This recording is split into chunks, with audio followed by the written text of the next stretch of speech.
লক্ষ্মী বউ আমার কেন দেখি মন খারাপ তোমার, সোনা বউ আমার কেন দেখি মন খারাপ তোমার। আজ তোমার কি হয়েছে, মা মনে হয় তোমায় বকেছে। মা বকেছে নাকি? কেন বকবে? তোমার মা বহিন তো খুব ভালো, মানে এমন করে কথায় এমন করে শুনাইলে রাগের মাথায় মা মাগে কি হয়েছে রে বেটা, আমি বাড়তে রাতে তুই এগুলাই করছিস কেন? কি করনু রে বেটা, কি করনু? আমার টাকা তো সব গিলবি আর আমার এ করবি। বলছে দেখ বেটা ভালো করে কথা কছি, এরকম করে কহিস না, গিলা টিলা। হ্যাঁ, কথায় কথায় বেড়ে গেল। এবার রাগ সহ্য করতে না পেরে বাস বহুর কথাতে মাকে এক থাপ্পড় মেরে দিয়েছে। হয় কি না? এরকম অনেক মানুষের হয়। আর মারিনি মনে করলে গাইল দিয়ে দিলে, মাকে দুটো গাল দিয়ে দিয়েছে। এবার মার সাথে আড়াআড়ি হয়ে গেল, জুদা হয়ে গেল। 6 মাস হয়েছে, চালা বলি নেই। আহা, नहीं चाहिए न धन नहीं सुख पूरा, माई के दुलार बिना सब कुछ अधूरा।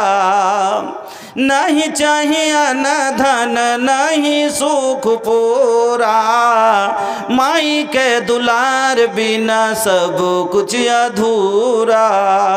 अरे दूधावा पियावत खानी आचर ओढ़ाई हो, ए हो माई बिना कैसे करे जावा जुड़ाई, ए भाई ये हो माई बिना ऐसन जिंदगिया के हु कैसे बिताई, माई न रही तो टियो रे कहाई, फट जाए दिलवा के हु कतनो बुझाई हो, ए हो माई बिना कैसे करे जावा जुड़ाई, ए भाई ये हो माई बिना। মাকে গাল মন্দ করেছে, 6 মাস ধরে কাটাকাটি হয়ে আছে, কথা বলা বলি নাই। একদিন জালসা গেছে, জালসা গিয়ে বসেছে এইরকম আপনার মতো, এইরকম ভাবে অনেকগুলো যুবক বসে আছে, জালসার সবাই বসেছে। এক মাওলানা সাহেব বিষয় রেখেছেন, ওয়াকাদা রব্বুকা আল্লাহ তা'বুদু ইল্লা ইয়াহু ওয়া বিল ওয়ালিদাইনি ইহসানা ইম্মা ইয়াবলুগান্না ইনদাকাল কিবারা আহাদুহুমা আও কিলাহুমা ফালা তাকুল্লাহুমা উফিন ওয়ালা তানহারহুমা ওয়া কুল্লাহুমা কাওলান কারীমা ওয়াকফিজ লাহুমা জানাহা যুল্লি মিনার রাহমাতি ওয়া কুর রাব্বিরহামহুমা কামা রাব্বায়ানি সাগীরা। মৌলানার বিষয় ছিল মা বাবার খিদমত। এই খিদমত বায়ান করতে গিয়ে ওই যুবক কিন্তু কোনোদিন জালসাই বসে না, আজকে জালসাই বসেছে। আল্লাহ তার ব্রেনের তালা খুলে দিয়েছে, জালসাই বসে শুনছে। মৌলানা সাহেব বায়ান শুরু করেছেন যে প্রথমে তোমার আল্লাহর অনুগ্রহের ইবাদত করো, দ্বিতীয়ত তোমার মাতা পিতার সঙ্গে সৎ ব্যবহার করো। তোমার মা বাবাকে যদি বয়স্ক বয়সে বৃদ্ধ বয়সে যদি পাও দুইজনকে কিংবা একজনকে, তাকে উপশব্দটাও বলিও না, তার সাথে তুমি নরমতা ভদ্রতার সাথে পেশ আসবে, তাকে তার জন্য রহমতের হাত বিছিয়ে দিবে আর তার জন্য দোয়া করবে। আল্লাহ, যেমন আমি যখন চলতে পারছিলাম না, আমি যখন শৈশবকালে ছিলাম, আমার মা বাবা যেমন আমাকে কষ্ট করে লালন পালন করেছে, আমারে কষ্ট দেয় নাই। এই আল্লাহ, তুমিও তারে কোনো কষ্ট দিও না, তুমি আমারে যেমন দেখে রেখেছে আল্লাহ তুমি তারে দেখে রাখো। আল্লাহ, তার উপরে তুমি রহম করো, সহায় হও। এই দোয়া করবে তোমার মা বাবার জন্য।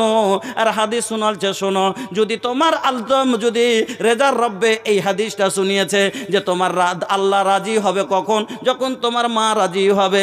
তোমার মা যদি নারাজ হয়ে যায়, ও ভাইরা, তাহলে 7 একবার নয় 7 বার যদি হজ করো তবে তোমার জান্নাত যাওয়া হবে না। তুমি যদি সিজদা করতে করতে কপালের ঘরটা যদি বেলেট দিয়ে তুমি ছিল তোমার জান্নাত যাওয়া লাগবে না, তোমার জান্নাত ভাগ্যে জুটবে না। এই ছেলের অন্তরে আজকে কথা পড়ে গেছে, এবার ভিতরটা কাঁদতে শুরু করেছে। হাই রে, যে মার জন্ম দেওয়ার কষ্টটা শুনেছে, মার পালা পোষার কষ্টটা শুনেছে। ও যুবক, তোমার মা তোমার জন্য কত কষ্ট করেছে। তোমার জন্য যদি 8 দিন লয় 3 মাস ধরে যদি বলেছে লবণ খেতে হবে না, যে কি লবণ ছাড়া খাওয়া যায় না, তারপরও তোমার মা খেয়েছিল। তুমি আজকে যদি মা 8 দিনের জন্য বিছানায় পড়ে যায়, আবার যদি কাটিহার হসপিটালে আমাদের থাকতে হয়, আমরা পালি করি, আজকে আমি গেছিলাম, কালকে তুমি যাও, আমাকে মশাতে খাবে প্রত্যেক দিন, আর তুমি বাড়িতে ঘুমাবা। না না, এটা হতে পারে না। তুমি যাও, কালকে আমি যাব, পরশু আরেক ভাই যাবে, এই করে 8 দিন আমরা পালি করি। কিন্তু 8 দিন নয়, 8 মাস যদি জাগতে হয়, তবে আমার মা একলাই জেগেছে। 8 দিন যদি নয়, 8 মাস ধরে যদি জাগতে হয়, তবে আমাদের মা একাই জাগে। 8টা সন্তানের মা একাই পুষতে পেরেছে। আর আজকে একটা মাকে 8 ভাই মিলে আমরা পালি করে পুষি না, পালি করে পুষি। আমি কি মারি একাই সন্তানে আমি মাকে খাওয়াবো, তুমি খাওয়াবে না? হাই রে, কিসমত কত খারাপ। আমার মা আমার দিকে খাবে, এটাই তো হলো সব থেকে বড় ভাগ্যবান। আমার ওই লোকটা হবে ভাগ্যবান যে আমি মায়ের কিছু সেবা সৎকার করতে পেরেছি। কিন্তু আমরা করব না, আমরা পালি করি। এই গল্পগুলো যখন আপনাকে আমার বলা বিষয় আলাদা, কিন্তু মাইন্ডটাকে সাফ করার জন্য আপনাকে কথাটি বুঝালাম। এইরকম ভুল করার পরে অন্তরে এবার অন্তরে ভয় হয়ে গেছে।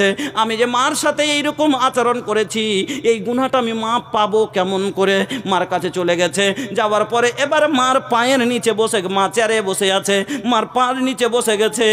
মার পায়ের নিচে বসে লজ্জাই বলতে পারে না। 6 মাস ধরে মা বলে ডাকি নাই, কেমন করে ডাইরেক্ট মা বলবো? মার পায়ের নিচে বসে আছে, মা আর লজ্জায় কিছু বলতে পারে না। অনেকক্ষণ পরে মা নিজেই বলছে, কিছু বলছিস নাকি? অনেকক্ষণ যদি পার গড়ায় বসে থাকে তো মা জিজ্ঞেস করবে না? করবে। মা বলছে, কিছু বলছিলি নাকি? না তো হ্যাঁ, কি বলছিস বল। বলছে মা কিছু বল। লজ্জায় মুখে কথা আনতে পারে না। আবার বলছে মা কিছু বল না, কি বলছিস বল। আর একবার ভড়ভড়িয়ে কান্না করে চোখের জল ছেড়ে দিয়ে বলছে, আম্মা আম্মা, আমি আজ বুঝতে পেরেছি তোমার কতটাই আমার ওপরে দয়া ছিল মা। আমি আজ বুঝতে পেরেছি মা গো, তুমি আমাকে মাফ করে দাও গো মা। তোমার সাথে এই আচরণ করাটা আমার ঠিক হয়নি। মা এবার রাগের মাথায় কি বলবে? মাপলিয়া কি হবে? জানা মাপলিয়া কি করবি? 6 মাস থেকে মা বলিসনি তো কি হয়েছে?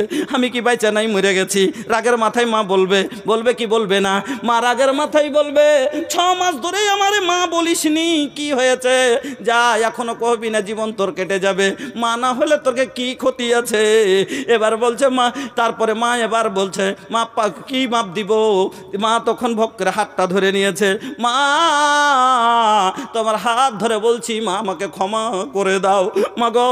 মা হাতটা রাগের মাথায় ছাড়িয়ে নিয়ে বলছে, ছাড় না। কেন হাত ধরছিস? আমার হাত ধরে তোর লাভ কি হবে? আমাকে ছেড়ে দে না। তোরাকে মানুষ করার কাজ ছিল, করে দিয়েছি। তোদের পাখা হয়েছে, বড় হয়ে গেছিস, দুনিয়া দেখেছিস, দুনিয়া দেখে খা। ও বেটা, আমার তোর উপরে রাগ নাই, জানা বহুলিয়ে ভেসেছিস, বহুলিয়ে খাগা, এইরকম কথা বলবে। তারপরও এবার সন্তান যখন পা ধরে পড়ে যাবে, মাকে পা ধরে পড়ে গেছে, মাকে বলছে, আম্মা যতক্ষণ পর্যন্ত তুমি ক্ষমা না করে দিবা, আজ আমি এখান থেকে তোর পাগল যাবে না। যতক্ষণ পর্যন্ত ক্ষমা না পাবে, আজ তোর পাগল যাবে না। এই পাগল তোর পায়ের নিচেই পড়ে থাকবে। আমার বন্ধুরা, তাহলে বলুন তো, যখন পা ধরে এক যুবক সন্তান মার পড়বে, ওই মা কোনো দিন সহ্য করতে পারবে না। সঙ্গে সঙ্গে বলবে, উঠ বাবা উঠ, উঠ রে রমজান, উঠ বেটা সালাম, উঠ। আমি মা তোকে পার নিচে ফেলে রাখতে পারবো না। উঠ আবার, উঠ বাজান, উঠ, আয় আমার বুকে আয়। আয়, আর আমার কোনো দুঃখ নাই, আর সমস্ত কষ্ট দুঃখ আমি আজ ভুলে গেছি, যা যা আল্লাহ তোরে মাফ করে দেখ, আমি জীবনের মতো তোরে আমি ক্ষমা করে দিলাম। আমার বন্ধুরা, আমার ভাইজানেরা, মা যদি এরকম মাফ করতে পারে, আমার আল্লাহ এক মা নয়, দু মা নয়, ৭৭ মার চাইতে আমার আল্লাহ বেশি দয়ালু। দয়ালু লয়, আল্লাহর কতটি রহম আছে? ১০০টা। তার মধ্যে একটা রহমত আল্লাহ পৃথিবীর জমিনে বান্দার মধ্যে আল্লাহ বেটে দিয়েছে, ওর মধ্যে একটু কিঞ্চি পরিমাণ মা পেয়েছিল, তারপরে একটু কিঞ্চি মা পরিমাণ যদি মহব্বত পাওয়ার, যদি মায়া দয়া পাওয়ার পরে যদি মা নিজের সন্তানকে যদি মাফ করে দিতে পারে, আমার আল্লাহ ৯৯ রহমতের মালিক, মাপ না দিলে থাকতে পারে না। পারে, কিন্তু মাপ নেওয়ার জন্য ওই রকম জোহরে যেতে হবে। জোহরে যাবেন, আর আদম যেমন ভুল করার পরে তোবা করেছিলেন, আদম আলাইহিস সালামকে আল্লাহ রাব্বুল আলামিন জান্নাতের মধ্যে তৈরি করেছিলেন, আপনারা জানেন। আদমের পরে হাওয়াকে তৈরি করে দুইজনকে আল্লাহ বললেন, আনতা মুসকুন আনতা ওয়া জাওজুকাল জান্নাতা ওয়া কুলা মিনহা রাগাদান হাইসু শিতুমা ওয়া লা তাকরাবা হাযিহিস সাজারাতা ফাতাকুনা মিনাদ যালিমিন। আল্লাহ বললেন, তোমরা দুইজনকে জোড়া করে দিলাম, তোমরা এই জান্নাতের মধ্যে থাকো, যা খুশি তাও তা খাও, যেখানে চাইবে সেখানে ঘোরো, আনন্দ ফুর্তি করো, কিন্তু আমার একটা কথা মনে রাখবে, ওয়ালা তাকরাবা হাযিহিস সাজারাতা, ওই গাছের গোড়ায় তোমরা খবরদার যাবে না। সব জায়গায় যাবে, সব খাবে, কিন্তু আমি আল্লাহ তোমাদের বলে দিলাম ওই গাছটার গোড়ায় তোমরা যেও না। কিন্তু শয়তানের চক্রান্তে পড়ে আমাদের পিতা আদম আলাইহিস সালাম এবং আমাদের মাতা হাওয়া দুইজন মিলে ভুল করে গাছের ফল খেয়ে নিলেন।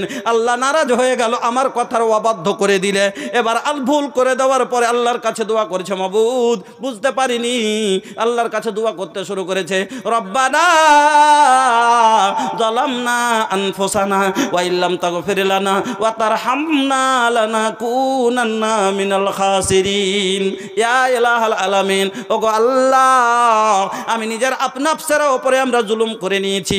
এই আল্লাহ, তুমি তো চাওনি আমাদের কষ্ট দিতে, কিন্তু আমরা কষ্ট নিজে থেকে নিয়েছি। আল্লাহ বলছেন, বান্দারে আমি কোনোদিন কাউকে বিনা কারণে কষ্ট দিই না। ওয়ামা আনা বেযাল্লামিল লিল আবিদ, আমি কোনো বান্দার উপরে কোনোদিন জুলুম করি নাই। আল্লাহ কোনোদিন বান্দাকে জুলুম করেন না। আল্লাহ তো বান্দাকে কত ভালোবাসে শুনেন। একটা লম্বা হাদিস আপনাকে শোনাই, হাদিসে কুদসি। আল্লাহ রাব্বুল আলামিন বলছেন, আনা ইনদা যন্নি আবদি বি ওয়া আনা মাআহু ইযা যাকারানি ফাইন যাকারানি ফি নাফসি যাকারতাহু ফি নাফসি ওয়া ইন যাকারানি ফি মালাইন যাকারতাহু ফি মালাই খায়রিম মিনহুম ওয়া ইন তাকাররাবা ইলাইয়া বিসিবরিন তাকাররাবতু ইলাইহি জিরাআন ওয়া ইন তাকাররাবা ইলাইয়া জিরাআন তাকাররাবতু ইলাইহি বাআন ওয়া ইন আতানি ইয়ামসি আতাইতাহু হারওয়ালাতান। বলবেন মৌলভী সাহেব, লম্বা হাদিসটা তো শোনালেন, তরজমাটা শুনিয়ে দেন। শুনেন বাজান, তরজমাটা শুনেন। আল্লাহ আপনাকে কত ভালোবাসেন। আল্লাহ বলছেন যে আমি বান্দাকে কত ভালোবাসি। আল্লাহ বলছেন, বান্দা যখন আমাকে মনে মনে ইয়াদ করে, আমিও তাকে ভুলি না, আমিও মনে মনে ইয়াদ করি।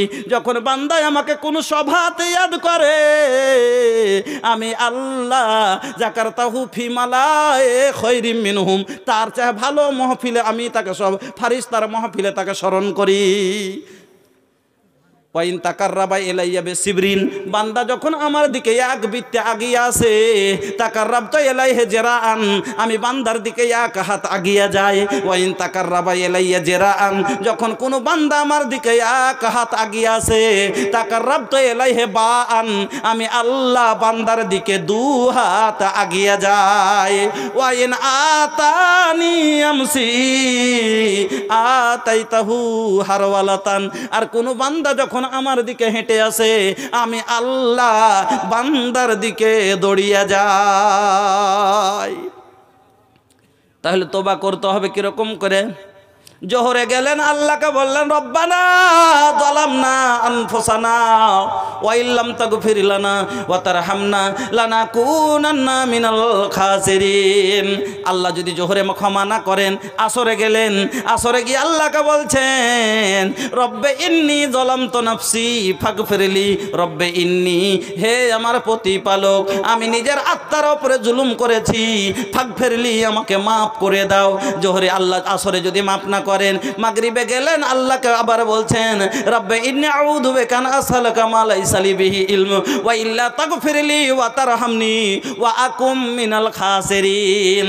যদি মাগরিবে ক্ষমা না পান, এসারে গেলেন, এসারে যে আবার আল্লাহকে বলছেন লা ইলাহা ইল্লা আনতা, তুমি ছাড়া কেউ মাবুদ নাই, এক আল্লাহ তুমি, সুবহানাকা, তুমি হলে পাক, ইন্নী কুনতু মিনাজ জালিমিন, যত রকমের গুনাহগার হলাম আমি, জুলুম করনেওয়ালা হলাম আমি।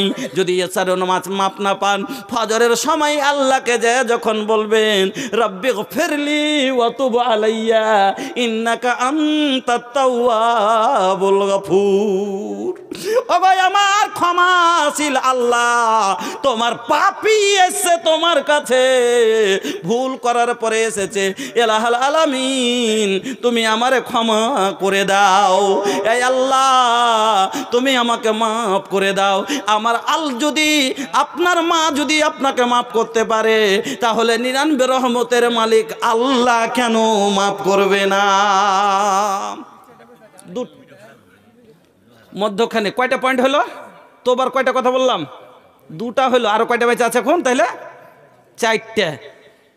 4টা শোনার আগে কি বলেন, চা খেতে নাকি? 4টা শোনার আগে এই 4টায় শুনবেন, কে কে শুনবেন বলেন তা? এগুলা ছোট করব, এগুলা ছোট করব, না হলে ফের কইবেন যে ওই নামাজ পড়ার মতো হবে। একদিন ইমাম সাহেব নামাজ শুরু করেছে, যে সূরা বাকারা পড়ে দিয়েছে এক আয়াতে, হ্যাঁ, তখন লম্বা দাঁড়িয়ে থাকতে থাকতে পা বিছিয়ে গেছে। তারপর তখন আগে ইমাম সাহেবকে জিজ্ঞেস করছে, ইমাম সাহেব আজকে কোন সূরা পড়বেন? কইছে কালকে কি পড়েছিলেন? কইছে সূরা বাকারা পড়েছি। কইছে ও বাকারা মানে গাই, আর আজ কি পড়বেন? না তো সূরা ফিল, আর ফিল মানে হলো হাতি। তো ফিল সূরা কাকে কহে? আলম তারা কাইফা ফাআলা রাব্বুকা বিআসহাবিল ফিল। আর সূরা বাকারা আলিফ লাম মিম থেকে নিয়ে একবারে 3 পারা গোটটাই একটাই সূরা। আর সূরা ফিল হলো ছোট নাকি, আর আলম তারা ছোট কিনা? এবার ও ডরিয়ে গেছে, কাল বাকারা পড়েছে, গাই সূরা পড়াতে যদি এতক্ষণ খাড়ে হয়ে থাকতে হয়, আজ তো হাতি পড়বে, মানে সারা রাত পার হয়ে যাবে।